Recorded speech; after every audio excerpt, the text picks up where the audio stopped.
సముద్రం దాటాలని నిర్ణయించిన హనుమంతుడు మహేంద్ర పర్వతంపై నిలబడి శ్రీరాముణ్ణి ధ్యానించాడు.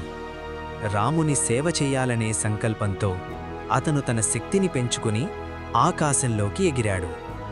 అతని దూకుడు వల్ల పర్వతాలు కంపించాయి, చెట్లు ఊడిపోయాయి.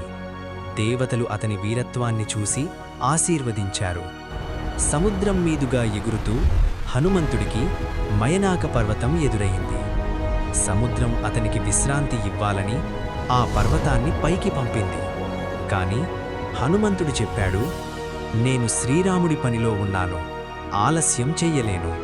అతను మళ్ళీ ఆకాశంలోకి ఎగిరి లంకవైపు ప్రయాణం కొనసాగించాడు. హనుమంతుడు సముద్రం దాటుతూ వెళుతున్నప్పుడు సురస అనే నాగమాత అతని మార్గంలో పరీక్షకు వచ్చింది. ఆమె అతన్ని తినాలని ప్రయత్నించింది. హనుమంతుడు తన తెలివితో చిన్నవాడిగా మారి ఆమె నోటి లోపలికి వెళ్ళి బయటకు వచ్చాడు. దాంతో సురస సంతోషించి అతన్ని ఆశీర్వదించింది.